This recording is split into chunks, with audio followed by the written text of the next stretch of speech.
नमस्ते।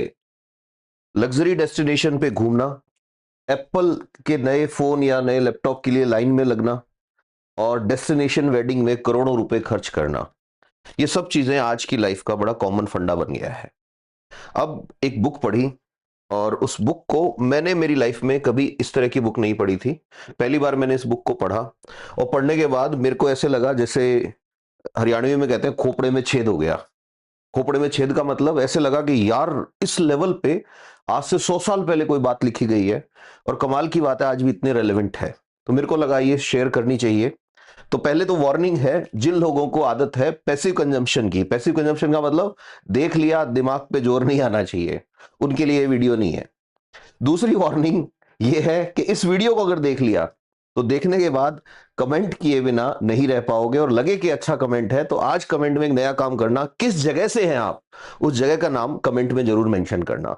और तीसरी बात, पूरा देखना, ध्यान से देखना।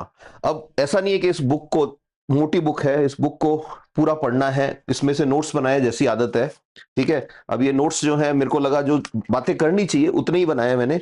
तो बस ये 4 पेज है, 4 पेज की बातें करेंगे लेकिन बड़े काम की बातें हैं। तो हम आज कैसे इस चीज को समझने वाले हैं कि हम कैसे चीजें खरीदते हैं, ये चीज डिसाइड कौन करता है। तो बुक जो है, बुक का नाम है डायलेक्टिक ऑफ एनलाइटनमेंट। ये जो बुक है ये लिखा हुआ है फिलोसफिकल फ्रेगमेंट्स, बट एक्चुअल में ये सिर्फ फिलोसफी नहीं है। इसकी पीडीएफ भी आपको ऑनलाइन मिल जाएगी। ठीक है, ये फिलॉसफी नहीं है, इसमें साइकोलॉजी भी है, इसमें इकोनॉमिक्स भी है, इसमें पॉलिटिकल साइंस भी है, इसमें और बहुत सारी चीजें मिक्स है और बड़ी ही दिमाग खोल देने वाली बुक है।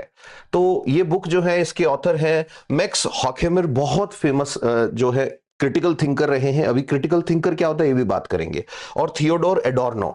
मेरी तरह अगर आप साइंस से रहे हैं, भले ही आप इंजीनियर हैं, डॉक्टर हैं, किसी भी फील्ड से है, तो मेरे ख्याल से ये आपको ये फील कराएगा कि यार हमने ह्यूमैनिटीज के ये वाली चीजें क्यों नहीं पढ़ी हमने।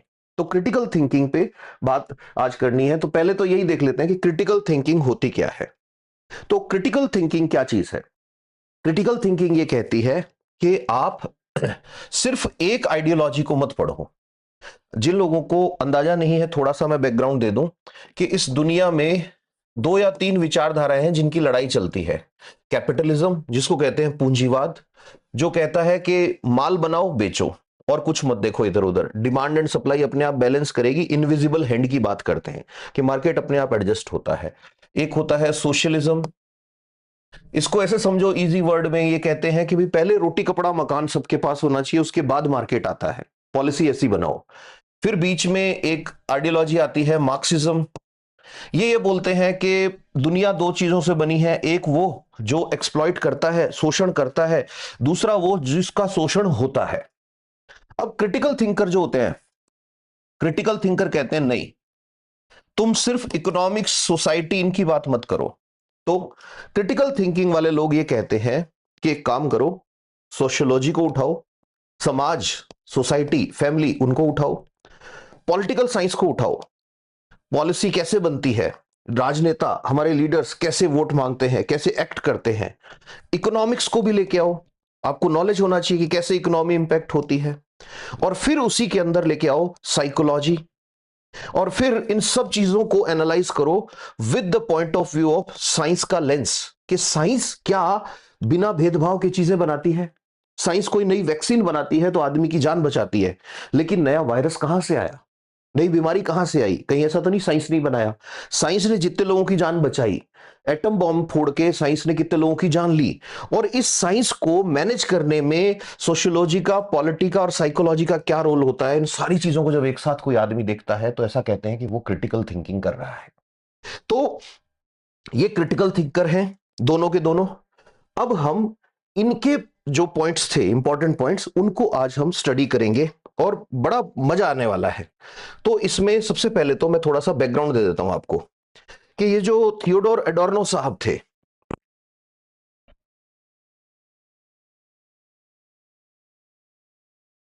ये एक्चुअल में जर्मनी में थे। अब जर्मनी में इन्होंने क्या देखा, अच्छा ये जो है ये यहूदी थे, जूस थे। अब इन्होंने क्या देखा, जर्मनी के अंदर आपको पता होगा नाजिज्म आया था, नाजी लोग जो थे, तो इनको यहां से भागना पड़ा। अच्छा, उसी टाइम इटली में फासिज्म भी आपने सुना होगा, उसको भी इन्होंने स्टडी कर रखा था, नाजिज्म फासिज्म स्टडी कर रखा था। और ये आ जाते हैं यूएसए। यूएसए में यूनिवर्सिटीज में पढ़ा रहे थे। जब यूएसए में पढ़ा रहे थे तो वहां पे इन्होंने खुला खेल देखा कैपिटलिज्म का। तो इन्होंने तीनों चीजें देख रखी थी, फासिज्म, नाजिज्म और कैपिटलिज्म। अब ये इन तीनों चीजों को अपनी क्रिटिकल थिंकिंग के पॉइंट ऑफ व्यू से इवेलुएट करेंगे, और उस क्रिटिकल थिंकिंग की वजह से ये जो बात लिख के जाएंगे वो बात आज उस जमाने से ज्यादा रिलेवेंट बन गई है। तो हम देखते हैं कि ये क्या कहते हैं। तो सबसे पहले इनका, अच्छा ये हो गया, एक और बैकग्राउंड में आपको इनका बताता हूं कि इनका जो पहला पेपर, फेमस पेपर पब्लिश हुआ, वो पेपर जो था वो म्यूजिक के बारे में था। हाँ जी, म्यूजिक। तो जो थियोडोर एडोर्नो थे, थियोडोर एडोर्नो साहब म्यूजिक के एक्सपर्ट थे, बहुत जबरदस्त इनकी म्यूजिक में रुचि थी। तो इन्होंने म्यूजिक को लेके अपना पहला पेपर पब्लिश किया था। ये इस बुक में भी आपको मिल जाएगा, अगर बुक डाउनलोड करके पढ़ोगे या जो भी है। तो अब इसके अंदर इन्होंने बात करी थी कि जो आर्ट वर्क होता है, दुनिया में कुछ भी क्रिएट होता है, कोई मूवी बनती है, इस दुनिया में कोई भी म्यूजिक बनता है, इस दुनिया में कोई भी सॉन्ग बनता है, तो वो दुनिया के हर एक सेक्शन को, यहां तक कि पॉलिटी को भी इंपैक्ट करने की कैपेसिटी रखता है। यही आज की थीम है। तो इसी के अंदर हम देखेंगे कि आज कैसे ये रिलेवेंट है। तो अब देखो, ध्यान से सुनना। इन्होंने क्या कहा? इन्होंने कहा कि इस दुनिया में सबसे पहली प्रॉब्लम क्या है? डायलेक्टिक ऑफ एनलाइटनमेंट है। डायलेक्टिक ऑफ एनलाइटनमेंट को हिंदी में अगर मैं कहूं तो ये है एक तरह का द्वंद्व। कि द्वंद्व क्या है? एनलाइटनमेंट का मतलब होता है जागरूक हो जाना। अब देखो, मैं साइंस का स्टूडेंट हूं तो हो सकता है इसके लिए आर्ट्स में कोई और टर्म हो। जागरूक कैसे होना? तो ये कह रहे हैं कि हुआ क्या, ये जो पूरी दुनिया की हिस्ट्री है, इसमें अगर हम चले तो पहले चला करते थे मिथ, पहले चला करते थे अंधविश्वास। अंधविश्वास कैसे? कि कोई आदमी मरता था तो हम ऊपर वाले को ब्लेम कर देते थे। फिर आया एनलाइटनमेंट। ध्यान से सुनना, एनलाइटनमेंट मतलब जागरूकता आई। ये एनलाइटनमेंट कौन लेके आया? ये एनलाइटनमेंट लेके आया साइंस। ये एनलाइटनमेंट आया पढ़ाई से, स्टडी से। ठीक है साहब। तो दुनिया यहां पे मैं ये कहूंगा कि बंद आंखों की दुनिया थी, एनलाइटनमेंट हुआ तो दुनिया की आंखें खुल गई एकदम से। अब दुनिया की आंखें खुलने के बाद, ध्यान से सुनना, आंखें खुलने के बाद आदमी को होना चाहिए जागरूक। जागरूक का मतलब आदमी होना चाहिए अवेयर। अब यहां पर थियोडोर एडोर्नो और मैक्स साहब क्या कह रहे हैं, बहुत ध्यान से सुनना। ये कह रहे हैं कि इन्होंने आदमी को जागरूक तो किया, बट उसको उतना ही जागरूक किया गया कि वो पूंजीवादी वर्ग जो है, यानी कि जो कैपिटलिस्ट है, उनका एक अच्छा कंज्यूमर बन जाए। उसको इतना भी जागरूक नहीं होने देना है कि वो कल को तुम्हारे लिए प्रॉब्लम करे। उसको इतना भी जागरूक नहीं होने देना है कि वो तुमसे सवाल पूछे। उसको सिर्फ इतना जागरूक करना है कि उसको ये डाउट रहे कि मैं लोगों से ज्यादा एजुकेटेड हूं, मैं लोगों से ज्यादा पढ़ा लिखा हूं, और वो आए, जिए अपनी जिंदगी और दुनिया से निकल ले। मतलब वो अवेयर रहेगा। कैसे? तो एडोर्नो की जो फिलॉसफी है, एडोर्नो की जो थिंकिंग है, क्रिटिकल थिंकिंग है, वो कहता है कि अवेयरनेस में दो चीजें होती हैं। एक होता है सेल्फ अवेयर, दूसरा सोसाइटी के लिए अवेयर है आदमी। अब यहां पे ये कह रहे हैं कि जो डायलेक्टिक ऑफ एनलाइटनमेंट है, ये जो लोग अवेयर हुए हैं, ये सिर्फ और सिर्फ उतने अवेयर किए गए हैं कि ये पूंजीवाद का शिकार हो सके, अच्छे ग्राहक बन सके, अच्छे कस्टमर बन सके। अभी बात आगे चलेगी तो बड़े अच्छे से समझ में आएगी कैसे अच्छे कस्टमर बन सके। तो अब ध्यान से सुनना। अब थोड़ा सा इस बात को यहां कनेक्ट करो। ये जो लाइन में खड़े हैं ऐसे प्राउड से, 1 लाख रुपए भी देंगे, सुबह सुबह आके लाइन में भी खड़े हो गए, और इनको क्या मिलेगा? एक फोन। और उस फोन को हाथ में लेके ये शो ऑफ करेंगे कि देखो मेरे पास ये फोन है। और इनको ये फील होगा कि देखो हम लोगों से ज्यादा कुछ हमारे पास है। इनसे जाके एक कोई मशीन लगाओ इनको और इनसे पूछो, तो इनको ये डाउट है कि ये दुनिया से ज्यादा अवेयर है, क्योंकि इन्होंने कुछ हासिल किया है। इधर ये भाई साहब हैं, दुनिया भर घूम रहे हैं, ऐसे सब जगह घूमिया है, लेकिन डिप्रेशन का ट्रीटमेंट चल रहा है। इस तरफ कोई लड़का लड़की है, करोड़ों रुपए खर्च किए हैं डेस्टिनेशन वेडिंग, अरबों रुपए फूंक दिए होंगे, पैसे फूंक दिए, बट क्वेश्चन ये है कि क्या शादी चलेगी 4 घंटे भी, या 4 साल या 40 साल जैसे पहले चल जाती थी बिना इसके।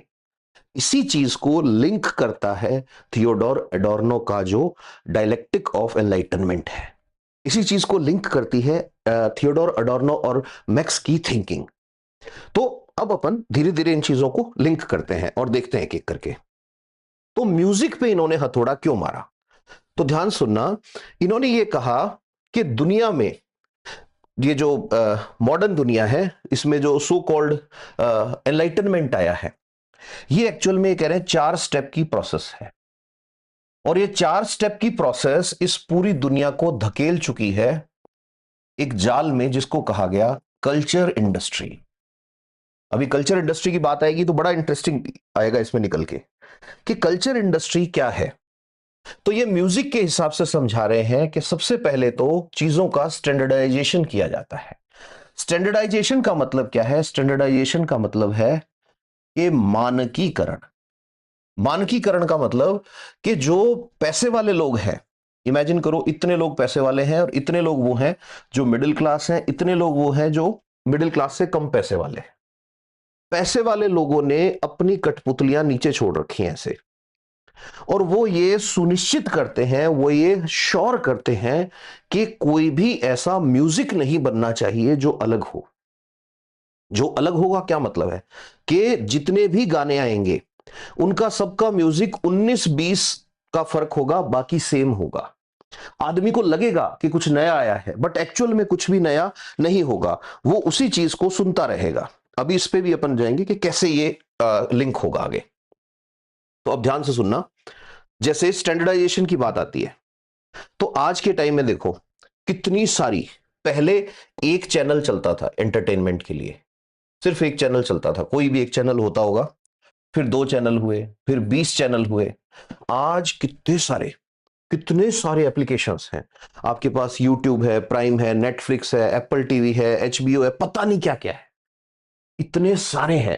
तो होना तो ये चाहिए ना कि हर आदमी जब भी कभी उससे पूछो कि हाँ भाई कैसी चल रही है लाइफ, कि साहब एंटरटेन्ड हूं एकदम, मैं तो खुश हूं एकदम। But if you will see, तो मेंटल हेल्थ इश्यूज तो बहुत ज्यादा आ गए हैं। रीजन क्या है?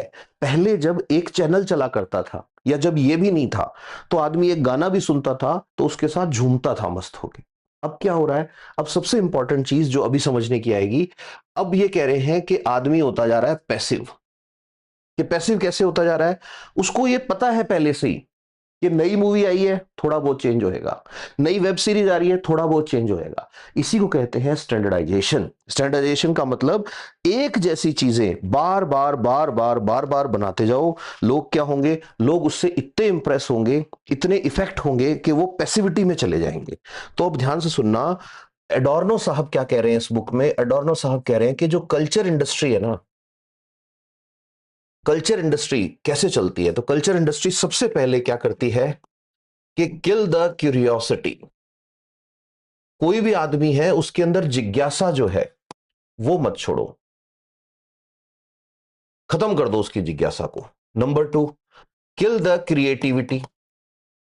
कि क्रिएटिविटी कैसे मरेगी? जैसे कोई भी आदमी कुछ नया करना चाहता है, उस नए को ये कहो कि नया तो कर ले, लेकिन करना इतने के अंदर ही है, तुझे यहां से यहां तक ही करना है नया। इससे बाहर जाके अगर कुछ नया करेगा तो हम एक्सेप्ट नहीं करेंगे, फंडिंग ही नहीं मिलेगी तेरे को। फिर उसके बाद तीसरी बात यह है कि तीसरा स्टेप आएगा कि वो आदमी सिस्टम को एक्सेप्ट कर लेगा। अब ध्यान से सुनना, अब इस चीज के अंदर बहुत ही इंपॉर्टेंट जो है कनेक्शन निकलेंगे। अब इसको स्टैंडर्डाइजेशन को म्यूजिक से निकाल के सोसाइटी पे लेके आते हैं कि सोसाइटी में क्या फर्क पड़ा है इस स्टैंडर्डाइजेशन से।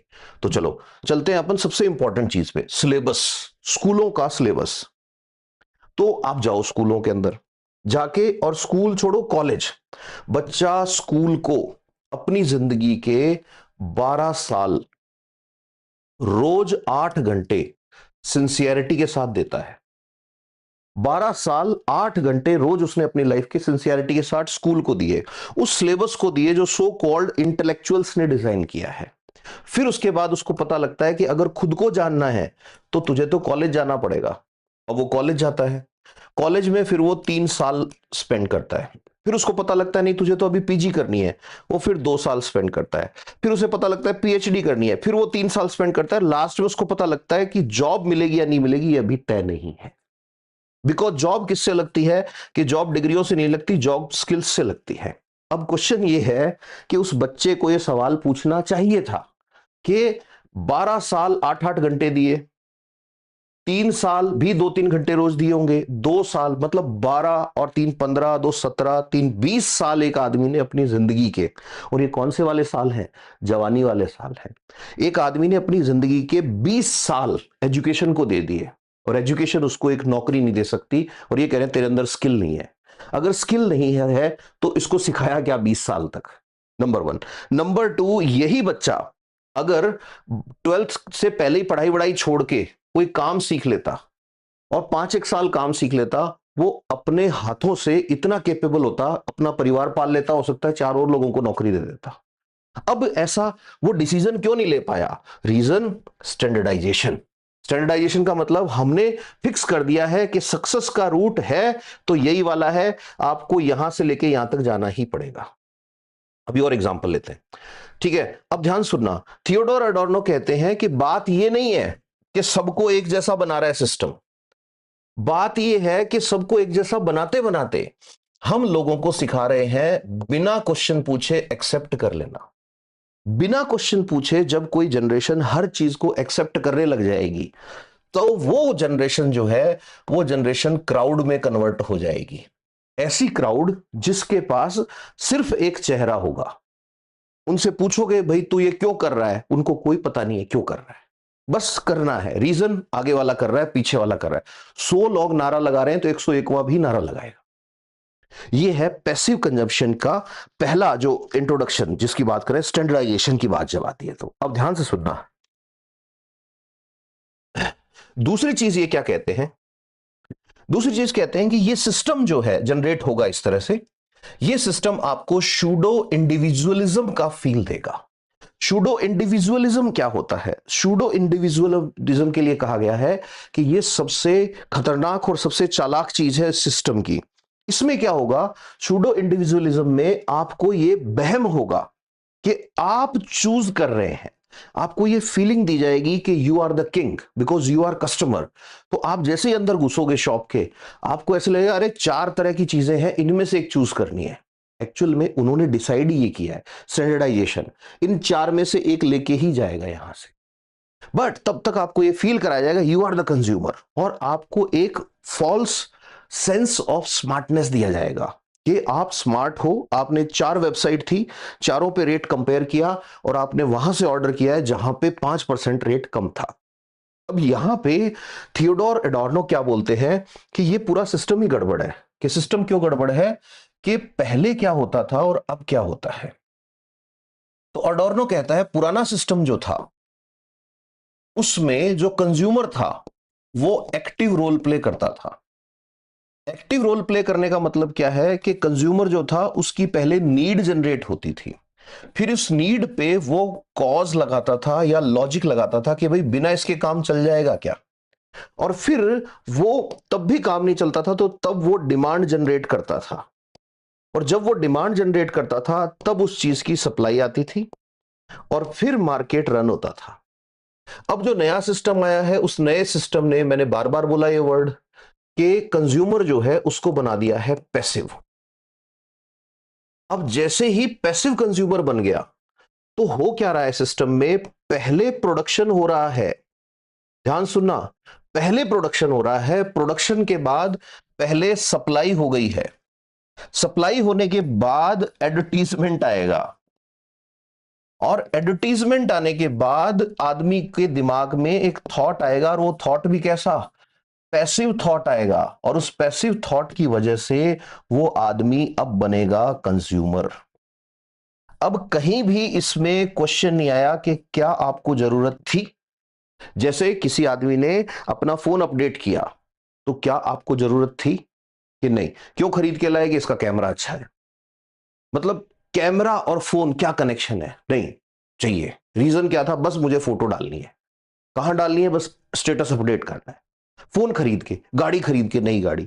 तो ये नए वाला सिस्टम जो है, इसमें बार बार पैसिवनेस की बात करते हैं। अब इसको पॉलिटिकल साइंस से कैसे कनेक्ट करेंगे, उसकी बात भी करेंगे। तो अब ये जब शूडो इंडिविजुअलिज्म की बात करते हैं, तो ये कहते हैं कि देखो, मार्केट में आदमी, जैसे एग्जांपल देते हैं, शैंपू लेने गया, तो आप शैंपू लेने जाओ तो आपको हो सकता है शैंपू के 10 ब्रांड मिले। अब उन 10 ब्रांड के सामने आपको एक शॉपिंग मॉल में ऐसे खड़ा कर देगा ये सिस्टम कि आपको ऐसे फील होगा कि आप बड़े एजुकेटेड और बड़े वो हो। और फिर कई उठा उठा के आप चेक भी करोगे कौन से वाला शैंपू कैसा है। और फिर आप उनमें से कोई एक विटामिन, ये वो फलाना डिमाना वादे कर रखे होंगे, वो आप खरीद के लाओगे। एक्चुअल में वो ये कहते हैं थियोडोर एडोर्नो कि इनको जब पढ़ोगे अंदर बैठ के इनका लेबल, तो पता लगेगा 99.9% शैंपू में सोडियम लोराइल सल्फेट या कोई और लोराइल सल्फेट होगा। 99% आर सेम। और तो और इनके मेकर सेम है। टूथपेस्ट के लिए वो कहते, आज का एग्जांपल देखोगे उसमें भी आपको सेम चीज मिलेगी। सेम इज केस विद, आपने अगर कोई सिम ले रखी है कंपनी ए की, आप चाहे बी की ले आओ, सी की ले आओ, डी की ले आओ, सबके डेटा पैक का रेट सेम है, ऑलमोस्ट सेम है। Same is with Ola, Uber, these things. तो ये शूडो इंडिविजुअलिज्म की फीलिंग देता है आपको कि आपकी कुछ पहचान है, आपकी कुछ वैल्यू है। कोई वैल्यू नहीं है। स्टैंडर्डाइजेशन कर दिया गया है मार्केट का। आपको उसी उन्हीं दो ए और बी के बीच में बाउंस होना है। अब देखो अगली चीज, कोमोडिफिकेशन, द मोस्ट इंपॉर्टेंट कॉन्सेप्ट। कोमोडिफिकेशन जो है, ये कहता है कि पहले जो कल्चर हुआ करता था, जो लाइफ के इवेंट हुआ करते थे, वो हैप्पीनेस के लिए सेलिब्रेट किए जाते थे। अब आपका कल्चर, आपके लाइफ के इवेंट जो है, वो बन गए हैं कोमोडिटी, वो बन गए हैं प्रोडक्ट। और अगर प्रोडक्ट बन गए हैं तो उनकी लगी है sale. For example, Valentine's day. Valentine's day या न्यू ईयर। अब वैलेंटाइन डे को अगर आप देखोगे तो इतना बड़ा मार्केट तैयार हो गया है। रीजन के एक्सप्रेशन ऑफ लव। ठीक है, मदर्स डे, फादर्स डे, ये सारी चीजें क्या है? ये सारी की सारी चीजें एडोर्नो साहब कहते हैं फीलिंग्स हैं। प्यार आपका किसी के लिए भी हो सकता है, टीचर के लिए भी प्यार हो सकता है, रेस्पेक्ट हो सकती है। ये सारी चीजें क्या है? फीलिंग्स हैं। पहले सिर्फ फीलिंग्स एक्सप्रेस करी जाती थी और कभी भी कर देते थे। अब मार्केट क्रिएट करने के लिए उन फीलिंग्स का एक दिन डिसाइड करना पड़ेगा। तो ये इतने वाइज और इतने चालाक लोग हैं सिस्टम बनाने वाले, इन्होंने पूरे साल की टीचर की रेस्पेक्ट के लिए एक दिन बना दिया, टीचर्स डे। अब पहले नंबर पे टीचर्स डे आया, दूसरे नंबर पे फिर क्या, नहीं नहीं इसके साथ एक चीज और ऐड करो, गिफ्ट। कहां से आया गिफ्ट? जैसे गिफ्ट ऐड कर दिया, वो बन गया है commodity. Same is case with Valentine's day. अच्छा, same is case with Muslims, Hindus, Christians, everywhere. यहां तक के जो स्पिरिचुअलिटी थी, ध्यान से सुनना, किसी आदमी की लाइफ में सबसे इंपॉर्टेंट चीज होती है प्राइवेसी। प्राइवेसी के अंदर उसके क्या क्या आता है? प्राइवेसी में आती है उसकी फैमिली। क्यों भाई अपनी फैमिली के बारे में अनजान आदमी को क्यों बताएगा कोई आदमी? किसी आदमी की प्राइवेसी में दूसरे नंबर पर आती है उसकी पर्सनल लाइफ। तीसरे नंबर पर उस आदमी का सबसे प्राइवेट जो पार्ट आता है, वो आता है स्पिरिचुअलिटी। उस आदमी की लाइफ की स्पिरिचुअलिटी, मतलब अब स्पिरिचुअलिटी में क्या आएगा कि आप गॉड को मानते हो, नहीं मानते हो। गॉड को मानते हो तो कौन से रिलीजन को फॉलो करते हो, रिलीजन में कौन से वाले कल्चर को फॉलो करते हो। ये सारी चीजें प्राइवेसी हुआ करती थी। ये जो सिस्टम जैसे ही आया, इसने फैमिली को, इसने पर्सनल लाइफ को, स्पिरिचुअलिटी को, हर चीज को, सबसे पहले कोर, सबसे सीक्रेट चीज होती थी स्पिरिचुअलिटी। कि भोजन और भजन तो चुपचाप होना चाहिए, आंख बंद करो मन मन में।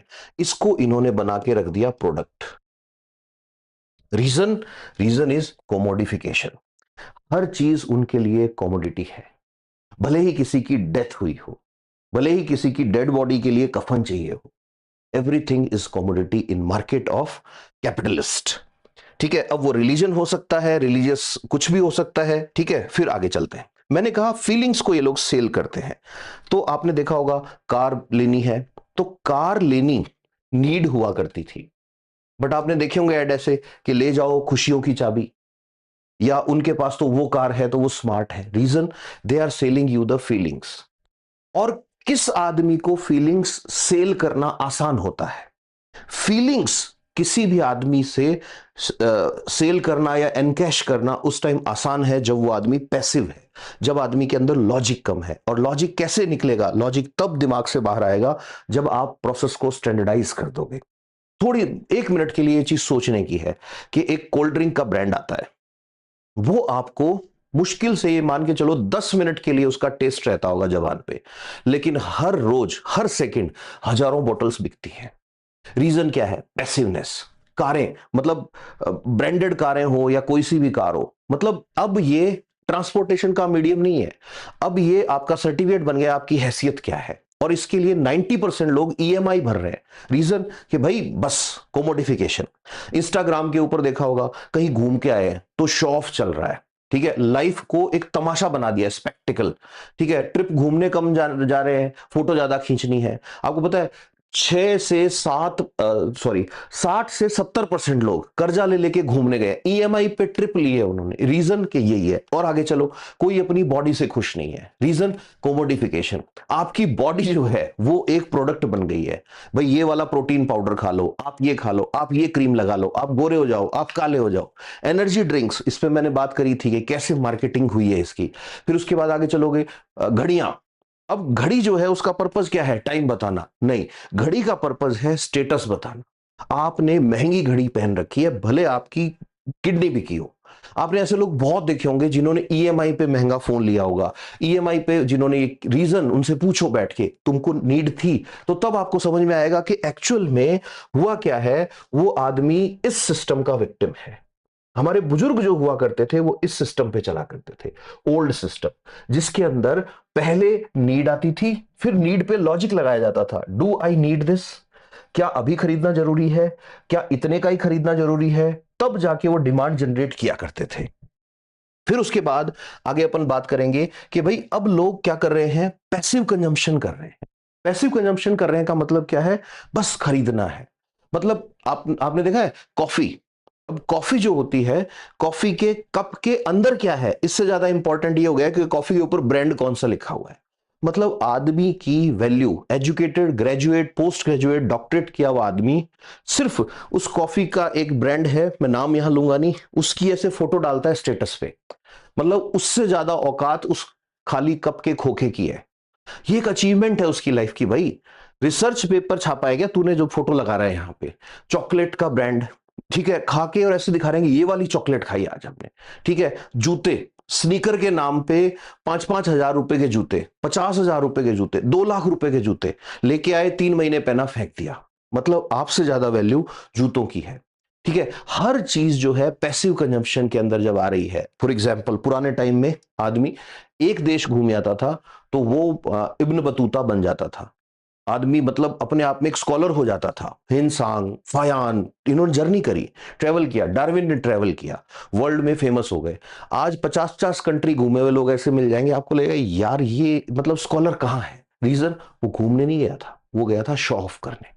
ठीक है, हेल्थ है, हर सेक्टर जो है उसके अंदर आपको पैसिव कंज्यूमर बना दिया गया है। अब ये जैसे ही पैसिव कंज्यूमर बन जाता है आदमी, तो उस टाइम पे क्या होता है कि वो आदमी काइंड ऑफ रेस में दौड़ने लग जाता है। अब जब रेस में दौड़ेगा तो एक नई चीज आएगी। वो नई चीज क्या आएगी ये भी सुनो ध्यान से। तो ओल्ड सिस्टम जो था उसमें आपने देखा होगा कि एक मेंबर जो था घर में वो कमाई किया करता था। ज्यादातर फैमिली में एक मेंबर कमाई करता था और पूरी फैमिली साथ में रहती थी, खाना खाते थे, सारे खर्चे चलते थे उनके, और सबसे बड़ी चीज उनके पास जो थी वो थी हैप्पीनेस। अब नया सिस्टम आया, इसमें क्या हो रहा है? या तो 2 मेंबर या 2 से ज्यादा मेंबर अर्निंग कर रहे हैं। अब ये जो अर्न कर रहे हैं 2 से ज्यादा मेंबर, तो भी जो फैमिली है उसके पास सबसे इंपॉर्टेंट चीज नहीं है जिसको कहते हैं हैप्पीनेस। अब जब हैप्पीनेस नहीं है तो इसका रीजन क्या है? तो उस केस में जो एक्सपर्ट्स हैं इनके ऊपर कमेंट्स भी किए हैं, बाद में बहुत सारे लोगों ने एनालाइज भी किया है। तो उन्होंने क्या कहा? उन्होंने कहा कि पहले आदमी के पास 2 तरह का टाइम होता था, एक वर्क और एक सेल्फ। ध्यान सुनना, ये आदमी का दिन हुआ करता था। वर्क एंड सेल्फ, ध्यान सुनना, वर्क मतलब जितनी देर वो ऑफिस में या फैक्ट्री में है उतनी देर वो अपने मालिक का है, उसका टाइम उसके बॉस का है, उसका टाइम नहीं है। सेल्फ मतलब उसके बाद वो घर आ जाता था और वो टाइम जो था उस टाइम पे उसका एंटरटेनमेंट होता था। अब ये जो नया सिस्टम आया है इसने क्या किया है, इसने आदमी को कहा वर्क, फिर उसके बाद सेल्फ, लेकिन उसका जो सेल्फ है उसके अंदर भी लिपटा हुआ है वर्क, और फिर अगले दिन फिर वर्क। तो आदमी एक साइकिल में चल रहा है, ऐसे ऐसे, ये वर्क और ये सेल्फ। अब यहां पर एक बहुत इंपॉर्टेंट डायलॉग आता है, ध्यान सुनना। वो डायलॉग क्या है? वो डायलॉग है, amusement is prolongation of work. Amusement is prolongation of work. ये मैंने नहीं कहा, ये थियोडोर अडोर्नो की कही हुई बात है। अम्यूजमेंट का मतलब एंटरटेनमेंट, मतलब खाली टाइम जो है ऑफिस के बाद, उस टाइम पे आप क्या करते हो। तो ध्यान से सुनना, ये कह रहे हैं कि आप जिनके यहां काम करते हो, इमेजिन करो आप एम्प्लॉय हो और आप जिस आदमी के यहां काम करते हो, जब काम से घर आओगे, मतलब ये वाला पार्ट हो गया आपका वर्क वाला टाइम, ठीक है। मान लो 9 से 5 की जॉब है आपकी। अब सुबह 9 से पहले और शाम को 5 के बाद आप क्या करोगे? आप अम्यूजमेंट यानी एंटरटेनमेंट में घुसोगे। अब एंटरटेनमेंट में अगर उस आदमी ने कुछ ऐसा पढ़ लिया, कुछ ऐसी डिस्कवरी कर ली जो उसको सेल्फ से मिलवा दे। सेल्फ का मतलब उसको यह पता लग जाए कि मैं क्या चाहता हूं, मैं कौन हूं, मेरी लाइफ का पर्पस क्या है, मेरी लाइफ का गोल क्या है। तो वो आदमी जो है, वो आदमी बहुत ज्यादा टाइम तक इस वर्क कल्चर में गुलाम नहीं रहेगा, वो जल्दी से इससे बाहर आ जाएगा। तो अब ध्यान से सुनना, जो थियोडोर साहब हैं वो ये कह रहे हैं कि इन लोगों ने, जिनके यहां आप काम करते हो, इन्होंने ये सुनिश्चित किया, ये इंश्योर किया कि वर्क कल्चर के बाद जब आप अम्यूजमेंट में आओ, खाली टाइम में आओ, तो आप जो गाना सुनोगे, आप जो मूवी देखोगे, आप जो टीवी देखोगे, आप जो न्यूज सुनोगे, आप जो डिबेट सुनोगे प्राइम टाइम की, या आप जो न्यूज़पेपर पढ़ोगे, यहां तक कि आप जो बुक्स भी पढ़ोगे, उन सब में कहीं भी ऐसा कोई कंपोनेंट नहीं होना चाहिए जो आपको अवेयर बनाए। उन सब में कंपोनेंट क्या होना चाहिए कि आपको मैक्सिमम पैसिवनेस में धकेला जाए। आप क्वेश्चन खुद से पूछोगे तो कल को उनसे भी पूछना शुरू कर दोगे। This is purpose of this system. इसीलिए आप जब टीवी देखोगे, बिग बॉस क्या है, 99% लोगों को पता है स्क्रिप्टेड है, बट देखे जा रहे हैं और प्राउड से देख रहे हैं भाई। और गजब की बात है, यंगस्टर्स लगे पड़े हैं। एक आदमी जो पता है कि भाई इसकी ना एजुकेशन है, ना कोई एनलाइटमेंट है, ना इसको कुछ पॉलिटी का पता है, कुछ नहीं पता बेचारे को। ये तो भोला आदमी है, ये तो पढ़े जा रहा है, जो सामने स्क्रीन पे लगा दिया, वो जेब में हाथ डाल के जो बोल दिया वो बोल दिया इसने, बट वो चले जा रहा है सालों से। ठीक है, फिर दूसरे नंबर पे आईपीएल, मतलब दो टीमें लड़ रही हैं और उसमें सेलिब्रेशंस चल रहे हैं। Reason, keep them busy. जब तक वो बिजी रहेंगे तब तक वो हेल्थ का नहीं पूछेंगे, तब तक वो एजुकेशन का नहीं पूछेंगे। Let them feel false pride. और तीसरे नंबर पे महान जो लेखक हैं, आपने देखा होगा कि भाई एक शो है उसके 400-400 एपिसोड चलते हैं और बैठ के देखे जा रहे हैं, और बची खुची कसर पूरी करने के लिए आ गया अपना रील कल्चर। एक रील जिसपे 20 मिलियन व्यू है। रील में क्या है, एक लड़की नाच रही है, गाना किसी और का है, 1 सेकंड के लिए, 1 मिनट के लिए वो नाच के चली गई। 20 मिलियन व्यू का मतलब कभी कैलकुलेट किया है? 20 मिलियन मिनट। 20 मिलियन मिनट को जब कैलकुलेट करोगे तो पता लगेगा जीडीपी कहां जा सकती थी। रीजन इज द सेम, कि पैसिवनेस, जितना हो सके पैसिवनेस लेके आओ। अब सवाल आता है कि what is wrong with passiveness, कि क्यों, दिक्कत क्या है आपको? हम पैसिव बन रहे हैं, पैसे हैं हमारे पास, हम खरीदे जा रहे हैं। पैसिवनेस से दिक्कत यह है, थियोडोर अडोर्नो ये कहते हैं कि पहले आदमी बनता है पैसिव एंटरटेनर। कोई भी कंट्री है, उस कंट्री का सत्यानाश, कोई भी सोसाइटी का सत्यानाश 3 स्टेप में होता है। कोई भी कल्चर, कोई भी सोसाइटी, कोई भी कंट्री, कोई भी रिलीजन इस बर्बाद हो सकता है इस स्टेप से। पहले नंबर पे उनको पैसिव एंटरटेनमेंट में घुसा दो। पैसिव एंटरटेनमेंट का मतलब उन्हें पता ही नहीं कि जो देख रहे हैं उसका खोपड़े पे क्या असर होगा। उनको आदत हो जाए ऐसी चीजें देखने की जिसमें दिमाग नहीं लगाना, बस बकवास चल रही है। उनसे पूछो इसे देख के आपकी लाइफ में क्या चेंज आया, कुछ नहीं। उनको पूछो इस मूवी को देखा इससे क्या फायदा हुआ, कुछ नहीं, एंटरटेनमेंट है। कितना याद है, कुछ नहीं है। Reason, passiveness. जब वो पैसिव एंटरटेनर बन जाएंगे, नेक्स्ट स्टेज आएगा पैसिव कंज्यूमर। देश बर्बाद करने की स्ट्रेटजी बता रहा हूं ये मैं, किसी की कंट्री खत्म करनी हो तो। पैसिव कंज्यूमर मतलब नई जनरेशन खरीदारी कर रही है, उसको पूछो जरूरत थी क्या इसकी, नहीं, बस ऐसे ही कल्चर चल रहा है, आजकल चल रहा है, फास्ट फैशन जैसे चलता है चल रहा है, ठीक है, कूल है इसलिए कर रहे हैं। घूमने क्यों गए, कूल लगता है, ठीक है। My life my rule. My life my rule में क्या है कि बस मैं डिसीजन ले रहा हूं, तू नहीं ले रहा, तू कठपुतली बन गया है, बर्बादी का चरण आ रहा है। तीसरी स्टेज फिर क्या आएगी, अब ध्यान सुनना, पैसिव पैसिव। अब ये लोग वर्क क्लास पे भी पैसिव हो जाएंगे। वर्क क्लास पे पैसिव का मतलब बंदे को पेंटिंग करनी थी बट उसने इंजीनियरिंग इसलिए कर ली क्योंकि सब कर रहे थे, ठीक है। बंदे को म्यूजिक सीखना था बट उसने एमए हिस्ट्री इसलिए कर ली क्योंकि सब कर रहे थे। उसने पीएचडी इसलिए कर ली कि सब कर रहे थे, सब फॉर्म भर रहे थे, उसने भी फॉर्म भर दिया, जिया मरा खत्म, खेल खत्म। पैसिव वर्क पे आएंगे तभी तो क्या होगा, ये लोग आगे चल के थियोडोर अडोर्नो कहते हैं बन जाएंगे पैसिव वोटर। पैसिव वोटर का मतलब सरकार कुछ भी करे इनमें हिम्मत नहीं रहेगी सवाल पूछने की। किसको वोट देना है कोई फर्क नहीं पड़ता, पार्टी चेंज हो गई हमें क्या लेना देना, ठीक है। कंट्री पे अटैक हो रहा है हमें क्या लेना देना, ये हो रहा है हमें क्या लेना देना, बिल्कुल पैसिवनेस आ जाएगी। जैसे ही ये पैसिवनेस एक लेवल आगे चलती है तो फिर उन लोगों को क्या होता है, यहां आती है सोशल सीमेंटिंग। ध्यान सुनना, सोशल सीमेंटिंग क्या होती है। सोशल सीमेंटिंग में थियरी आती है allegory of cave. Allegory of cave पे फिर कभी बात करेंगे, लेकिन इसको ऐसे समझो कि अगर पूरी क्राउड जो है वो पैसिव पैसिव थिंकिंग वाली है और इनके बीच में कोई ऐसा आ गया जो एक्टिव थिंकिंग वाला है तो इनको ये बुरा लगेगा। पैसिव पैसिव वाले आपस में मिलेंगे और मिलके ये बन जाएंगे फैन। किसके फैन बन जाएंगे, खुद के जैसे ब्रेनलेस कोई आइडियल के। तो इनके जो आइडियल होते हैं वो ज्यादातर या तो उनका ब्रेन होता ही नहीं है, खोपड़ा ही नहीं होता उनके पास, या फिर उनकी एजुकेशन बहुत कम होती है। आपने इंडिया में देखा होगा यूट्यूबर्स, कोई 10वीं फेल है, कोई कुछ एजुकेशन, कोई गालियां दे रहा है गंदी गंदी, कोई कुछ कर रहा है, कोई फूहड़ जोक सुना रहा है और उनके फॉलोवर देखो मिलियंस में है। ये कौन है, ये फैन कल्चर है, टॉक्सिक फैन कल्चर। इसका क्या इंपैक्ट है इसकी भी बात करेंगे। अब जैसे ही कोई कंट्री में फैन कल्चर इंजेक्ट हो गया तो वहां से क्या होगा, जो लोग इंटेलेक्ट्स होंगे, इंटेलेक्चुअल्स जो होंगे वो उस कंट्री से एस्केप मारना शुरू कर देंगे या वो साइलेंट हो जाएंगे, वो चुप रहना शुरू कर देंगे, बोले करने दो यार इनको जो करना है। जैसे ये चुप रहना शुरू होंगे तो ये शुरू कहां से होगा, ये शुरू होगा फैमिली से।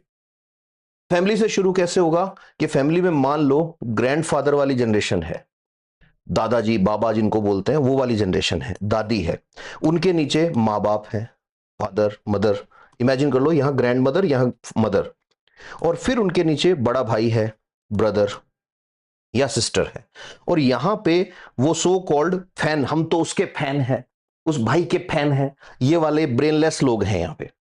अब ये इनकी सुन ही नहीं रहा, तो सुन नहीं रहा तो ये खुद को साइलेंट कर लेगा। जैसे ये साइलेंट कर लेगा तो अगला स्टेप क्या होगा कि फैमिली जो है वो कोलैप्स कर जाएगी। फैमिली कोलैप्स क्यों कर जाएगी, क्योंकि आपने अथॉरिटी स्नैच कर ली, अथॉरिटी स्नैच कर ली, फैमिली कोलैप्स कर जाएगी। जैसे ही फैमिली कोलैप्स कर जाएगी ये लोग और ब्रेनलेस हो जाएंगे और इजी विक्टिम बन जाएंगे। रीजन, अब इनके पास कोई नहीं है जिससे अपनी बातें शेयर कर सके। अब ये जो ब्रेनलेस विक्टिम्स होते हैं या ये जो सोसाइटी होती है इसमें क्या होता है, इसमें बड़ा इजी होता है होप्स बेचना। फॉर एग्जाम्पल कोई एक कंपनी आएगी आके पढ़ी लिखी लड़कियों को बेवकूफ बना के जाएगी, पीजी पोस्ट पीजी करी हुई लड़की गोरा बनने में लग जाएगी कि मेरे को गोरा बनना है। ये क्वेश्चन पूछना चाहिए हमें खुद से कि दुनिया में स्किल्स इंपॉर्टेंट है या स्किन का कलर इंपॉर्टेंट है। अगर नहीं है तो आप अपने चारों तरफ नजर डालो और देखो लड़कियां फिल्टर क्यों यूज करती हैं। फोटो खींचते हैं ना तो फिल्टर यूज कर रही हैं लड़कियां, रीजन उनको गोरा दिखना है। तो इनको होप सेल करनी है, इसीलिए करोड़ों रुपए का मार्केट बन गया उन क्रीम्स का जो गोरा बनाती हैं। करोड़ों रुपए का मार्केट बन गया उन चीजों का जो प्रॉमिस करते हैं कि we will make your kids smarter and sharper, औरों से और शार्प करेंगे तुम्हारे बच्चों को। शार्प करके क्या मतलब, ये पेंसिल है, इसको शार्पनर में डाल के शार्प करोगे तुम, ठीक है। फिर उसके बाद अगली इंपॉर्टेंट चीज आती है, जब ये विक्टिम बन जाते हैं इन चीजों के, पैसिव लोग हो जाते हैं, तब आएंगे न्यूमेरोलॉजी एक्सपर्ट कि भाई तुम्हारे मोबाइल नंबर जो है वो 8 से शुरू होगा ना तो तुम्हारा ये काम बन जाएगा। तुम्हारी डेट ऑफ बर्थ क्या है कि साहब 12th है तो तुम्हारा मूलांक 3 है, 3 मूलांक वाले लोग तो ऐसे होते हैं, वैसे होते हैं। फिर यहीं पे आएंगे एस्ट्रोलॉजी वाले लोग, वो आपको बताएंगे कि भाई साहब आप क्या करो, आप ये वाला करो, ये करो, वो करो। यहीं पे आएंगे फेंग शुई वाले, आप कमरे में यहां कछुआ रख लो, यहां ये रख लो।